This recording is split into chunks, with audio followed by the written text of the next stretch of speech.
Mötley Crüe has had a great run. I'm touring until I cannot move anymore.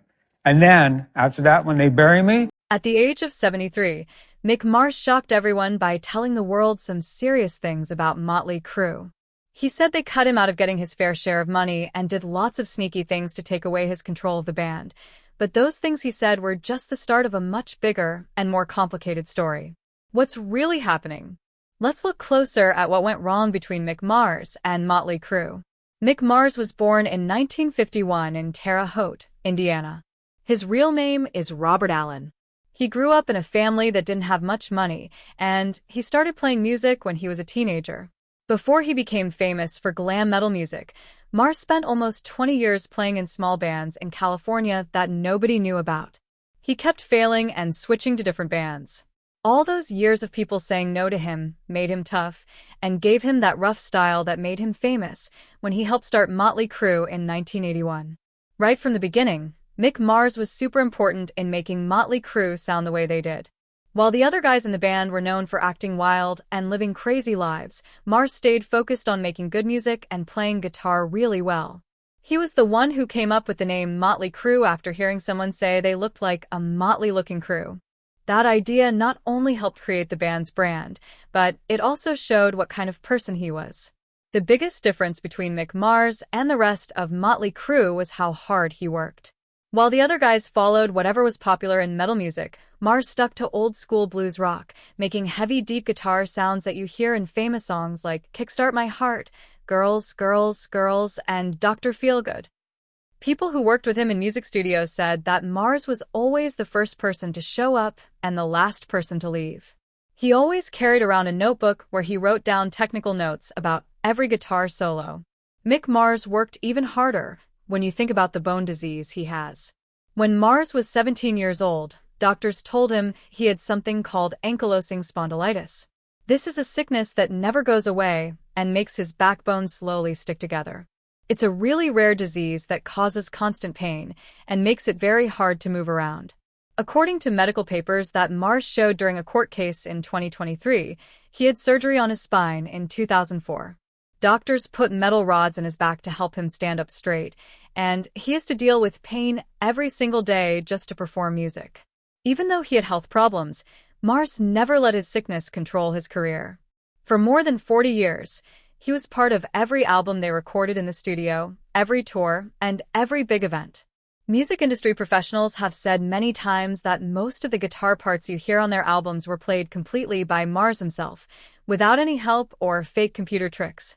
Sound engineers at Elektra Records, the company that made many of the band's albums, noticed that Mars was the only band member who always carried his guitar everywhere, even during interviews with reporters and when they were backstage. Unlike his bandmates, Mars was almost never involved in scandals about using drugs, getting in fights, or having legal problems during Mötley Crüe's most successful years. He was quiet and kept to himself, which meant the media didn't pay much attention to him, but he was like a steady musical foundation for the band. Hard rock and metal websites like Blabbermouth and Metal Sludge have done surveys that show Mars is the most respected member of the group, especially because he was consistent and refused to follow money-making trends. What he accomplished by himself is enough to make him a legend in rock history. Over 100 million records sold with Mötley Crüe, dozens of tours around the world, and recognition from places like the Rock and Roll Hall of Fame, even though the band hasn't been officially put in the Hall of Fame yet. But behind all the fame lies a long time of quietly dealing with constant physical pain and feeling alone.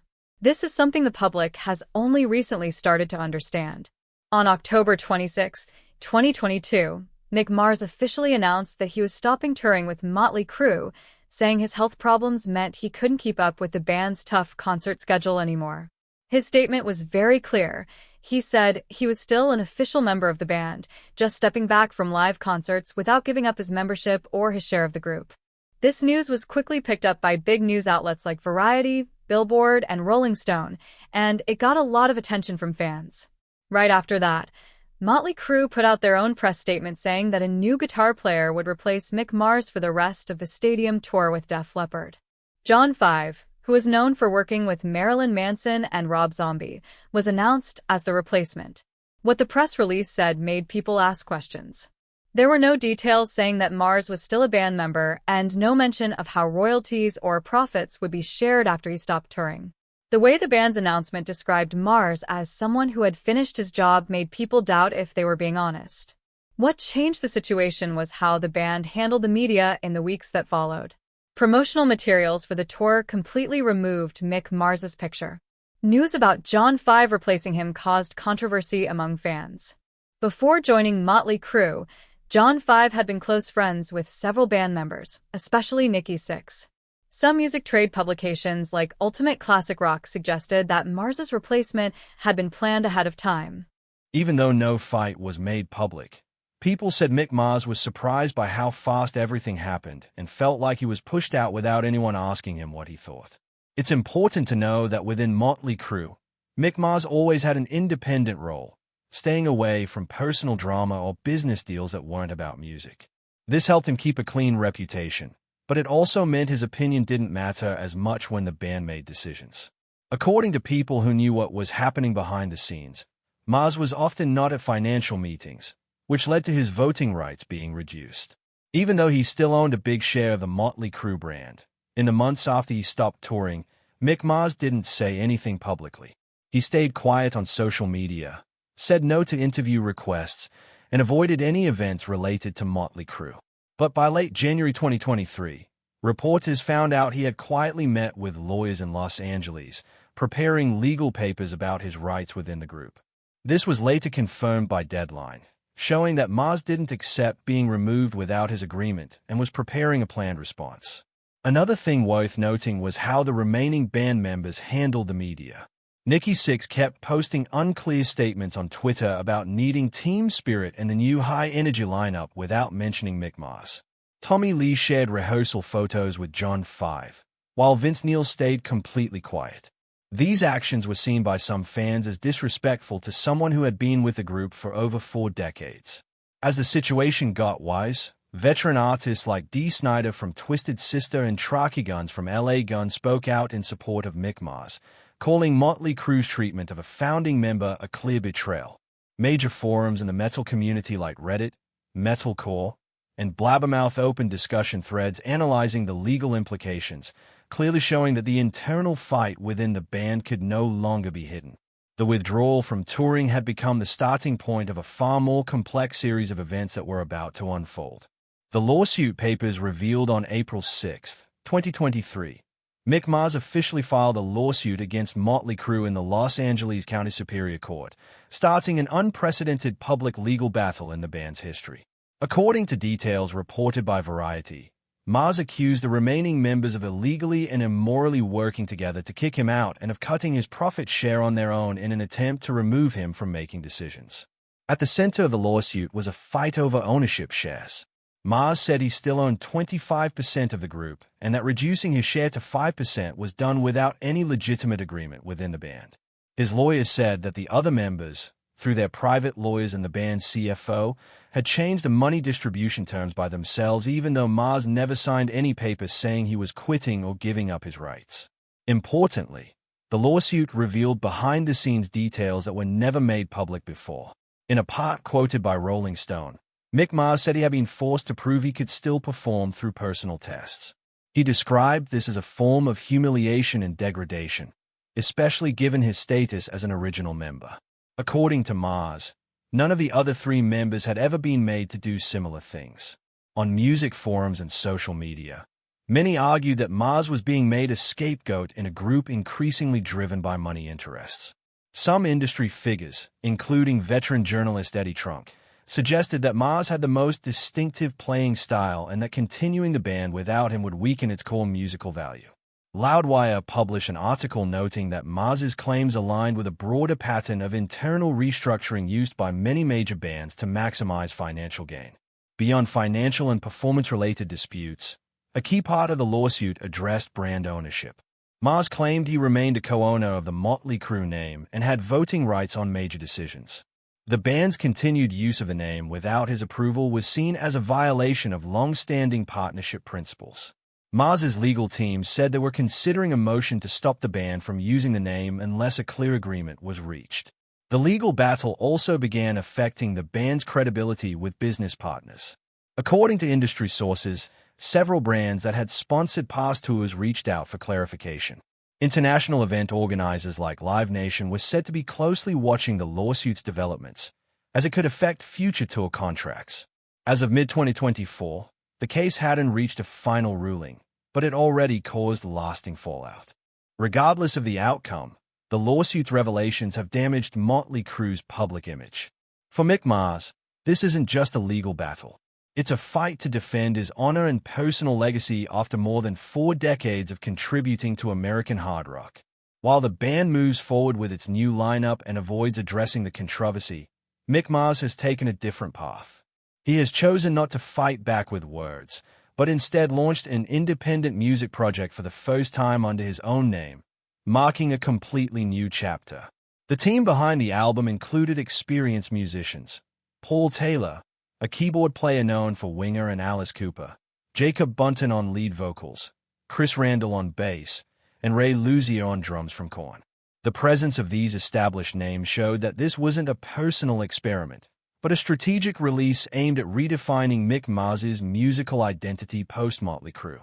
The opening track, Loyal to the Lie, immediately caught attention with heavy guitar sounds, pounding rhythms, and an intensely angry tone. The song was viewed by critics as a direct response from Mars to the accusations made by his former band.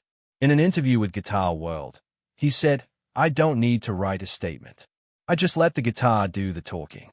Most of the other tracks, including Killing Breed, Right Side of Wrong, and Ready to Roll, revolve around themes of betrayal, defiance, and standing up for yourself. Musically, The Other Side of Mars received good reviews from critics. Kerrang! Magazine called it the most personal and honest album Mars has ever made. "I need the studio. That's where I truly live."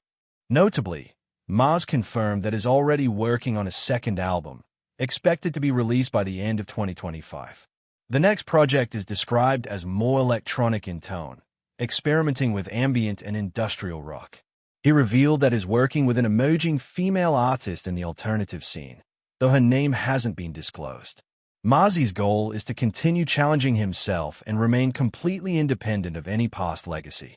In addition, The Other Side of Mars serves as a personal artistic statement. It's not just a music album, but clear evidence that Mick Mars doesn't need the fame of Mötley Crüe to maintain his influence. While most artists of his generation choose retirement or reunion tours, Mars chose to step out of the band's shadow and assert his independent identity. He said, "If one day we play together again, it has to be for the music, not for a contract or festival lineup." That comment was immediately quoted widely across media channels, especially given that Mötley Crüe continues to perform with a new lineup without the man who helped shape the band's signature sound. Throughout his reflections, Mars focused on the personal lessons learned from the fallout. He revealed that he now spends most of his time at home in Nashville doing physical therapy to maintain mobility and working in the studio.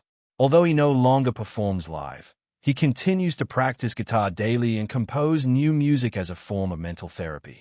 The current image of Mick Mars is that of an independent artist, rarely seen in public, but deeply respected within the music community.